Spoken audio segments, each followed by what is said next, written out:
2012년 2월 25일은 이명박 정부 출범 4주년입니다. 바로 내일입니다. 역사는 이명박 정부 4년을 대한민국의 암흑기로 기록할지도 모릅니다. 민생 대란과 일자리 대란, 물가 대란의 국민 절망의 시대였습니다. 이명박 정부의 국정 실패는 대통령의 불통과 오만에서 비롯됩니다. 임기 초에는 촛불 시위로 위기에 몰리자 2번에 걸쳐 대국민 사과를 하셨습니다. 시위가 잦아들자 즉각 안면을 바꾸어 공안몰이에 나섰습니다. 오히려 촛불 시위 시민들이 반성해야 한다고 몰아붙이기까지 하셨습니다. 이명박 대통령이 국민의 신뢰를 잃은 것은 이처럼 전혀 진정성이 없었기 때문입니다. 국민은 처절한 반성과 변화를 요구하고 있습니다. 그러나 이명박 대통령은 반성 대신 국민과 싸우는 길을 선택했습니다. 심지어 건국 이래 최초로 대통령이 야당 대표의 실명을 거론하면서 야당을 비난했습니다. 노골적인 선거 개입이고 불법 선거운동을 한 것입니다. 불법 4대강 사업, 불법 비리에 이어서 결국은 불법 선거운동입니까? 이명박 대통령은 새누리당 총선대책위원장이 되기로 결정한 것이 아닌가 할 의심이 들 정도입니다. 국민은 가슴을 치는 분노를 넘어서 가슴이 꽉 막힐 지경입니다. 국민을 더 이상 실망시키지 말아주시기 바랍니다.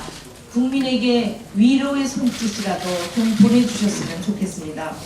지난 4년에 대해 반성하고 무능한 내각을 전면 교체해서 국민들에게 남은 1년 동안이라도 조금씩이나마 희망을 주었으면 좋겠습니다. 대통령께서는 불법 선거운동을 중단하시고 국민 앞에 사과해야 합니다. 대통령이 할 일은 박근혜 새누리당을 지원하는 것이 아니라 국민을 지원해야 한다는 것을 꼭 생각해 주셨으면 좋겠습니다. 부산에 변화의 바람이 불고 있습니다. 여기에는 부산 시민들의 그동안 겪었던 아픔과 분노가 담겨 있다고 생각합니다. 성난 민심 앞에 새누리당의 박근혜 위원장도 급히 부산에 내려가신다고 합니다. 그러나 진정으로 부산의 목소리를 경청하러 가는 것인지 의심스럽습니다. 정작 박근혜 비대위원장의 아바타인 정수장학회는 부산 시민의 대변자인 부산일보의 입을 막았습니다. 편집권마저 장악하려 하고 있습니다. 부산일보 사주인 정수장학회는 정수장학회의 사회 환원을 요구하는 기사를 실었다는 이유로 편집국장을 대기 발령내고 노조위원장을 해고시켰습니다. 심지어 이를 보도하려 하자 발행을 중단시키기도 했습니다. 참으로 부끄러운 일입니다. 부산일보가 어떤 신문입니까? 4.19 혁명의 도화선이 되었던 김주열 열사의 사진을 처음으로 보도한 매체입니다. 이런 부산일보와 부산일보 장학회를 박정희 독재정권은 강탈해서 정수장학회를 만들더니 이제 박근혜 위원장은 부산일보의 영혼마저 빼앗으려 하는 것이 아닌가 싶습니다. 박근혜 비대위원장에게 정중히 요청합니다. 부산 민심을 듣고 싶으십니까? 그렇다면 먼저 정수장학회를 사회에 환원하고 부산일보를 시민의 편에 돌려줘야 합니다. 부산은 지금 아픕니다. 그리고 서럽습니다. 새누리당 정권은 저축은행 사태 때 어떻게 말했습니까? 괜찮다. 더 이상 영업정지는 없다. 시민을 속였고 신공항도 또 속였습니다. 더 이상 부산 시민을 우습게 보면 안 됩니다. 부마 항쟁으로 박정희 유신 독재를 마감시킨 부산입니다. 부산에서 다시 일어난 변화의 바람이 부산 시민의 진정한 요구가 무엇인지 박근혜 비대위원장은 부산에 가셔서 부산 시민의 진정한 요구를 그 핵심을 읽어내시기 바랍니다. 한 가지만 더 말씀드리겠습니다. 국민경선 선거인단 모집과 특히 청년 선거인단 모집에 대해서 말씀드리겠습니다. 오늘부터 새로운 대한민국을 만들 젊은 에너지, 한국 정치를 뒤흔들 청년 비례대표 후보들의 청년 정치 캠프가 열립니다. 그동안 치열한 경연을 통해서 48명으로 압축됐습니다. 이번 캠프에서는 정책과 현안에 대한 구체적인 미션을 두고 경연을 벌이게 됩니다. 이 경연을 통해서 48명에서 16명으로 압축해서 후보자가 본선 무대로 진출하게 될 것입니다. 이제 대한민국 청년의 힘을 보여줄 때가 되었습니다. 80만 시민의 주권 행사로 민주통합당의 지도부가 탄생한 것처럼 청년 대표 국회의원 선출을 위한 청년 선거인단에 참여해 주시기 바랍니다. 락파티.kr에 접속하십시오. 세상을 뒤흔들 청년들의 정치를 펼쳐주시기 바랍니다. 만 19세부터 35세까지 청년이라면 누구나가 다 참석하실 수 있습니다. 청년의 손으로 청년 국회의원을 만들어 주십시오. 그 힘이 세상을 바꿀 것입니다. 그 힘이 정치의 변화를 이룩하게 될 것입니다. 감사합니다. 김진표 원내대표 인사 말씀드리겠습니다. 김재철 사장 퇴진과 공정방송의 쟁취를 내걸고 시작한 MBC 노조원들의 파업이 오늘로 26일째입니다. 그렇지만 MBC를 MB정권의 나팔수로 전락시켜서 파업의 원인을 제공한 김재철 사장은 지금까지 20일 넘게 행방이 묘연합니다. 김 사장은 파업 사태 해결 방안 논의를 위한 방문진 이사회에도 2번이나 연속 불참해서 이사들로부터 자진 사퇴 권고까지 받은 상태입니다.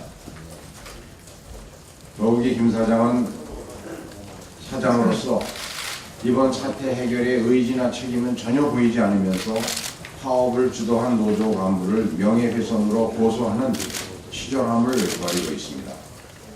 경남 고대 낙하산 출신 김 사장 재임 2년 동안 공영방송 MBC가 MB의 MBC로 미스터 MB 방송으로 전락했다는 조롱을 받고 있습니다.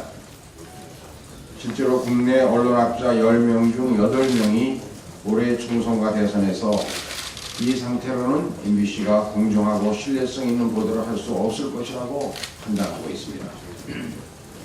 MBC의 추락은 이명박 새누리당 정권의 언론 특보 낙하산 행사, 5.0 이후 최악의 언론인 해고 징계, 민심을 정면으로 거스른 언론학법 날치기와 친정부 보수 종편 특혜 출범, 이런 식의 지난 4년 동안 끈질기게 자행된 언론 장악 만행에 희생당한 비참한 결과물입니다.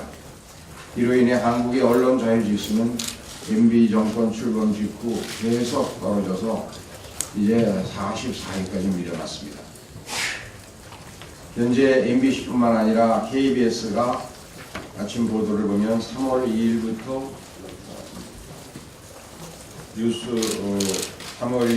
뉴스 제작을 거부한다는 것이 KBS 기자들의 결의가 보도가 되었습니다. YTN, 국민일보, 부산일보 등도 이명박 정권의 언론 장악에 맞서서 언론 자유를 되찾기 위한 투쟁을 벌이고 있습니다. 민주통합당은 언론 자유와 공정방송을 위한 모든 언론인들의 결단과 행동에 무한한 지지와 격려를 보냅니다. 우리 당은 이미 당내에 편파방송 저지 투쟁위원회를 설치했습니다.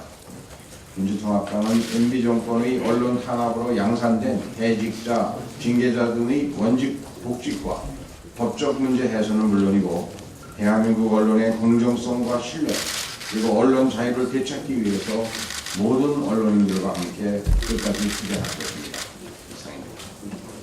문성원 최고위원 모두 발언 있겠습니다. 네, 제가 2월 지난 월요일 20일하고 22일에 박근혜 대표께 과거와 깨끗하게 단절하는 방법을 친절히 말씀드렸습니다. 그랬더니 어제 23일에 박 대표 말씀 없고 정수장학회에서 성명을 냈습니다. 박근혜 대표와 아무 관계가 없다라는 성명입니다. 2007년에 대한민국 정부가 만든 과거사 정리위원회에서 이 정수장학회와 부산일보는 강요에 의한 헌납이다 라고 판단을 했습니다. 지금 정수장학회 성명은 이 국가 정통성을 가진 국가의 판단을 근본적으로 부정하는 행위입니다. 보수주의자로서 자처하기에 민망하지 않습니까? 동물의 왕국을 보면 위험에 빠진 동물이 그저 그 바위 틈에 자기 머리를 박은 다음에 몸체는 다 드러났는데도 불구하고 나는 위험해서 피했다라고 하는 장면을 종종 봅니다. 민망하기 짝이 없는 일입니다. 박근혜 대표께서는 빠른 시일 안에 정수장학회와 부산일보를 부산 시민께 돌려줄 것을 강력히 요청드립니다. 지금 민주통합당에서는 20일부터 29일까지 국민참여 선거인단 등록을 받고 있습니다. 김두관 지사께서 입당하셨고 박원순 서울시장도 입당하시면서 우리 민주통합당은 이제 우리 사회에서 모일 수 있는 모든 정치 세력이 다 모였습니다. 명실상부한 전국 정당이 만들어졌습니다. 이제 국민들께서 집권 대체 세력으로 우리를 바라보기 시작하셨습니다. 우리는 통합만 한 것이 아니라 혁신도 이루었습니다. 굳이 정당에 입당하지 않으셔도 민주화 진보적 가치에 동의하시는 시민들께 당내 의사결정구조에 참여하실 수 있는 권한을 드렸습니다. 이번에 4월 총선을 앞두고 우리는 공천 과정을 밟고 있습니다. 공심위원회가 후보를 2명으로 압축하면 2명을 대상으로 해서 100% 국민 참여 경선으로 후보를 선출합니다. 이것은 인류가 지금까지 만든 최고의 제도인 대의민주주의 제도의 기술의 변화에 따라서 직접 민주주의의 특성을 접합하는 인류사적인 혁명입니다. 이 혁명은 국민이 참여해 주실 때 작동됩니다. 만약 참여율이 낮으면 후보의 자질이 아니라 얼굴, 이름이 알려진 정도에 따라서 후보가 뽑힐 수 있습니다. 또한 여러 가지 능력을 동원해서 동원 선거에 폐해가 나타날 수도 있습니다. 정말 우리 국민의 오랜 노력을 거쳐서 우리가 정당 혁명을 이루고 통합을 이루어냈습니다. 이 민주적인 정당, 그것이 제대로 작동되려면 국민 여러분들께서 이 국민참여선거인단에 적극적으로 참여해 주셔서 국민 여러분들께서 원하는 후보가 공천을 받을 수 있도록, 혹시 마음에 들지 않는 후보가 있으면 국민 여러분들께서 직접 속간해 주셔야 됩니다. 국민 여러분, 적극적으로 참여해 주십시오. 여러분이 참여해 주시면 우리 민주주의가 한 단계 더 발전할 수 있습니다. 간곡히 호소드립니다. 박지원 최고위원 발언이 있겠습니다.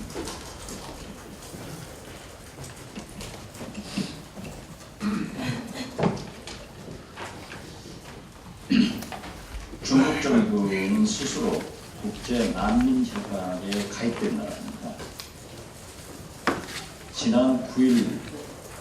지난 20일 9명의 탈북자들을 강제 송환했다는 보도가 있습니다. 중국은 국제 난민협약의 준수와 인도적 차원에서 탈북자에게 난민 지위를 부여하고 신변을 보호해야 할 의무가 있습니다. 더 주목할 것은 우리 정부가 난민 30여 명이 강제 북송을 막기 위해서 중국 정부와 외교적 접촉을 하는 과정에서 중국이 북송을 한 것은 이번이 처음입니다. 이명박 정부의 대중외교에 바닥이 드러난 것입니다. 이명박 정부는 보다 적극적으로 대중외교를 강화해서 이러한 북송으로 인해서 우리 탈북자가 다시 불행해지는 결과가 나오지 않도록 서둘러야 한다는 것을 강조합니다.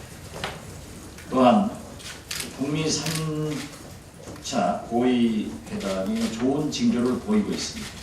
우리는 좋은 소식을 기다리고 있는 이때 북한이 우리 민간단체들의 신로 접촉 등을 거부하는 것은 있을 수 없는 일이기 때문에 북한의 태도 변화를 다시 한번 촉구합니다. 내일 오후 5시 청계광장에서 한미 FTA 폐기 집회가 제 야당과 범국본 등 시민단체가 대대적으로 계획하고 있습니다. 우리 민주통합당도 거담적으로 참여를 해서 민주통합당의 의지를 국민과 세계에 알리는 것이 중요하다고 해서 우리 당의 적극적인 참여를 하자는 제안을 드립니다. 박근혜 위원장이 정수 장학회와 관계가 없다. 최필립 이사장이 모든 것을 결정한다고 하는데 박 위원장이 더 이상 정수 장학회에서 빠지지 말라고 경고를 합니다. 최필립 이사장이 박 위원장을 위해서 어떠한 활동을 했는가 우리는 공개할 용의가 있습니다. 또 이것을 공개할 것입니다. 작물은 주인에게 돌려주어야 정도입니다. 박 위원장이 정도를 걸을 것을 다시 한번 촉구합니다. 정보격차가 심한 농어촌 지역구를 둔 우리 민주통합당의 예비 후보들이 콜센터의 폭주로 연결이 되지 않는 것에 대해서 많은 불만을 토로하고 있습니다. 오늘 사전회의에서도 논의된 바 있지만 우리 당에 관심을 갖고 등록을 해주는 국민들에게 감사하면서 우리는 콜센터의 증설과 서비스 강화를 관계 당에서 잘 되는 것을 다시 한번 요구합니다. 감사합니다. 이인영 최고위원 발언 있겠습니다. 그 유통산업발전법이 개정되고 또 그것에 이어서 전주시의회가 재벌 유통업체들에 대한 의무 휴일제 시행과 또 영업시간 단축을 골자로 하는 조례를 개정한 바 있습니다. 아사 직전이었던 전통시장과 또 영세 자영업자들에게 신랄 같은 숨구멍을 열어주는 일이었기 때문에 많은 분들이 환영했고 또 전국적으로 확산되는 이런 그 기운이 일어났습니다. 그런데 재벌 유통업체들은 지난 2월 17일 한국 체인스토어 협회 명의로 개정된 유통산업발전법에 대해서 헌법소원을 제기했고 또 동시에 전주시 의회에 관련 조례에 대해 효력정지 가처분 신청을 했습니다.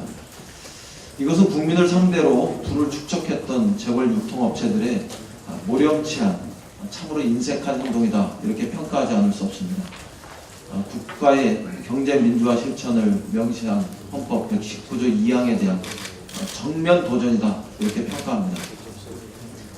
또한 재벌 유통업체들의 이번 행동은 전주시 의회에서 시작되어서 전국적으로 폭발하듯 확산되고 있는 대형마트와 SSM에 대한 적법한 규제 조치에 대해 제동을 걸고 또 시간을 끌겠다 이런 꼼수의 하나가 아니냐 이렇게 평가되고 있습니다. 전주시와 같은 조례 개정이 급속히 확산되는 것은 그동안 재벌 유통업체들에 의해서 힘겹고 어려워져 있는 지역 경제와 피폐화된 영세 자영업의 현실에 대한 반영이 또 방증입니다. 따라서 경제 민주화와 상생을 위한 최소한의 사회적 합의로 받아들여지는 각 지방자치단체의 조례 개정에 대해서 우리 당은 더욱더 적극적인 대처와 지원 대책 방안을 마련해야 한다고 생각합니다. 동시에 적반하장격인 재벌 유통업체의 헌법소원에 대해서도 당 차원의 구체적인 대응 전략을 모색하고 실천해야 합니다. 저는 당 차원에서 구체적인 헌법소원 법률 대응팀을 법률 지원단을 중심으로 해서 구성했으면 좋겠다 이렇게 제안합니다. 아울러 총선이 임박하면서 구성될 선거대책위원회에서 가칭 동네 상권 유지 특별위원회 구성을 할 것도 검토해 주시기 바랍니다. 어제 그 대법원에서 탄핵성은 불법 파견이다 이런 그 판결이 확정되었습니다. 진심으로 환영합니다. 불법 파견의 관행에 쐐기를 박은 것이다 이렇게 평가하고, 더 나아가서 차별 시정과 비정규직 철폐의 길이 열린 것이다 이렇게 평가합니다. 현대자동차는 즉각적으로 비정규직 불법 파견 받고 있는 비정규직 근로자들을 정규직으로 전환해야 한다 이 점을 분명히 말씀드립니다. 아울러 파견법과 기간제법 등에서 비정규직을 양산할 수 있는 법 제도적인 구멍, 이것을 이제 막아 들어가야 한다 이런 시대적 명령이 이번 판결을 통해서 나타난 것으로 보여집니다. 민주당은 즉각적으로 파견과 도급의 정의를 법적으로 명문화하고, 또 사용사유 제한, 그리고 불법 파견을 적발했을 시 즉시 고용 의제화하는 이런 그 제도적 개선 체계를 추진해야 한다고 생각합니다. 아울러 총선에서도 비정규직 철폐와 정리해고를 없애는 이런 그 대책을 마련하고 전면적 이슈화하는 이런 그 활동에 돌입해야 한다 이런 점을 제안하고자 합니다. 이상입니다. 김부겸 최고위원 모두 발언하겠습니다. 네, 대한민국 헌법은 제119조 제2항에서 국가에게 경제 민주화를 위한 규제와 조정의 의무를 규정하고 있습니다. 또 미국의 금융 위기 이후 신자유주의가 파탄난 이후 전 세계의 관심은 상생 또 지속 가능한 세계 유지에 있습니다. 심지어 대기업 브랜드를 내세운 이명박 정부조차도 대기업과 중소기업의 동반 성장을 외치고 있습니다. 이런 때 재벌들의 대형 유통업체가 불법 소원을 내고, 그것도 직업의 자유와 평등권 침해를 이유로 불법 소원을 내고, 또 전주시 조례에 대해서 효력정지 가처분을 낸 것에 대해서는 정말 대단히 분노하지 않을 수 없다는 말씀을 드리겠습니다. 다행히 대한민국 헌법재판소는 지난 24년 동안 일관되게 공공복리를 위하여서는 직업 행사의 자유를 제한할 수 있다는 결정을 유지해온 것으로 알고 있습니다. 또 영국, 프랑스, 독일 등 선진국들도 이 중소상인들의 생존권과 근로자들의 건강권을 보호하기 위한 대형마트를 강력히 규제하고 있습니다. 저희들은 요구합니다. 그들이 요구하는 직업의 자유와 평등권 침해 이전에 국민으로서 살아갈 권리를 요구하는 중소자영업자들, 또 재래시장 상인들의 울부짖는 목소리를 들으라 이렇게 충고하고 싶습니다. 어제 전문가 두 분을 모시고 우리 세굴 현상이 일어나고 있는 대구 달성구에 대한 현장 조사를 나갔었습니다. 일부 보도가 되었습니다만은 아마 누구의 지시인지는 모르겠습니다만 오늘 아침에 드러나기로는 현대건설의 현장 직원들이라고 밝혀졌다고 합니다만, 이분들이 바지선을 타고 와서 조사를 하고 있는 저희들의 배를 위협하다 못해서 들이받기까지 했습니다. 작은 배 9명이 타고 있었는데 다짜고짜로 여기는 함부로 들어올 수 있는 것이 아니다 라고 이렇게 외쳤습니다.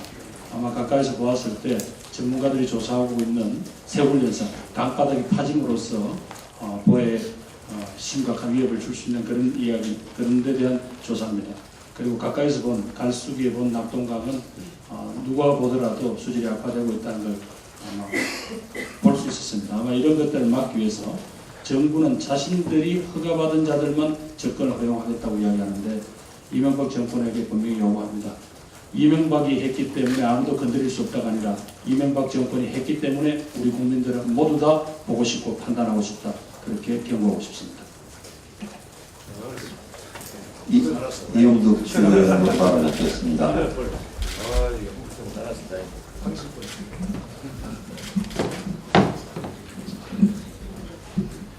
대부분의 현대차 불법 파견 판결을 환영합니다. 어제 대법원이 현대자동차에 대해서 불법 파견 판결을 내렸습니다. 대법원은 현대차 사내하청 근로자가 제기한 부당해고 청구 소송에서 사내하청업체에서 2년 이상 근무한 노동자는 정규직 직원으로 봐야 한다라고 확정 판결했습니다. 이번 판결은 정규직 고용을 회피하기 위해 불법 파견을 일삼던 대기업의 횡포에 쐐기를 박는 의미 있는 판결이었습니다. 현대차는 하루빨리 사내하청 노동자들을 직접 고용하시기 바랍니다. 또 사내하청 노동자들에게 내린 해고 등의 부당 징계를 즉각 철회해야 합니다. MB정부는 집권 이후 비정규직 노동자는 날로 확대되었습니다. 공공 부분에서도 비정규직을 무분별하게 사용했습니다. 그러다가 지난번 인천공항 철도에서 비정규직 사내하청 노동자 5명이 운행정보 변경사항을 제대로 보고받지 못해서 작업 중에 열차에 치여 사망하는 끔찍한 일이 벌어지기도 했습니다. 이뿐만이 아닙니다. MB정부는 대량 해고 사태 운운하며 비정규직 사용기한을 2년에서 4년으로 늘리는 파렴치한 비정규직법 개혁도 시도했습니다. 그러더니 선거철이 되니 이제 와서 새누리당은 비정규직에 관련된 지키지도 못할 빈 약속들을 쏟아내고 있습니다. 비정규 입장에서 정치권을 볼 때는 항상 선거철이었으면 좋겠습니다. 국민 여러분, 민주통합당은 총선에서 경제민주화를 내걸었습니다. 경제화의 성과물이 대기업과 재벌에 집중되는 것이 아니라 우리 사회 모든 구성원에게 돌아가게 하자는 것입니다. 저는 이 경제민주화의 시작은 바로 비정규직 문제를 해결하는 것에서 시작된다고 봅니다. 기업이 필요한 인력을 직접 고용하고 정당한 임금을 주는 것이 당연하다는 말씀입니다. 우리 민주통합당은 비정규직의 사용 사유와 계약 갱신 횟수를 제한하는 비정규직법 개정을 반드시 추진해야 합니다. 그리고 상시적이고 계속적인 업무에 대해서는 정규직을 고용하도록 하겠습니다. 도급, 용역, 위탁 등 간접 고용 역시 원칙적으로 금지해 무분별한 비정규직 확대를 막아야 하겠습니다. 다시 한번 대법원의 현대차 불법 판결을 환영합니다. 이상입니다. 남인의 전 최고위원 발언 있겠습니다. 예, 공정 언론은 공정 선거의 기본 전제이고 출발입니다. 공정 언론을 위한 언론인들의 저항이 들불처럼 퍼지고 있습니다. 아마도 언론인으로서의 자존심을 지키기 위한 최소한의 몸부림이라고 생각합니다. MBC 파업에 이어서 KBS 새 노조의 파업 결의, 그리고 YTN도 총파업 찬반 투표에 들어가서 사실상 사상 초유의 방송 3사 동시 파업이 현실화될 것으로 보입니다. 동시 파업의 바로 원죄는 이명박 새누리당 정권에게 있습니다. 방송은 정권의 나팔수가 아니라 국민의 신민고여야 합니다. 분명히 말합니다. 방송의 독립성과 공정 언론을 무너뜨린 MB의 낙하산 사장들은 책임을 지고 물러가야 합니다. 민주통합당은 언론의 자유, 공정한 언론을 되찾기 위한 몸부림치고 있는 언론인들과 함께 할 것입니다. 우리는 다짐합니다. 총선 이후에 반드시 MB 정권 언론장악 청문회를 실시해서 이명박 새누리당 정권의 언론장악 실태를 철저히 밝히고 책임을 물을 것입니다. 두 번째, 언론이 제자리를 찾을 수 있도록 관련법을 개정할 것입니다. 세 번째, 이명박 정권의 방송 장악으로 인한 피해자들, 해직당한 언론인들을 모두 원직 복귀시키고 징계 고소를 처리시키는 데 최선을 다할 것임을 분명히 밝힙니다. 한 가지 더 말씀드리겠습니다. 강용석 전 의원의 무차별 폭로전으로 박원순 시장과 안철수 원장을 공격하더니 드디어 자기 발등을 찍고 의원직을 사퇴했습니다. 작년에 국회가 국회윤리심사장관위원회가 공고한 대로 여성 아나운서에 대한 성희롱적 발언으로 의원의 윤리를 손상시킨 강용석 의원을 제거시켰다면 무차별 폭로전으로 고통을 받는 사람들이 발생하지 않았을 것입니다. 아니고 말고식의 무책임한 폭로 정치가 더 이상 일어나지 않기를 바랍니다. 더불어서 박원순 시장과 가족이 입은 상처를 안타깝게 생각하며 깊은 위로를 드립니다.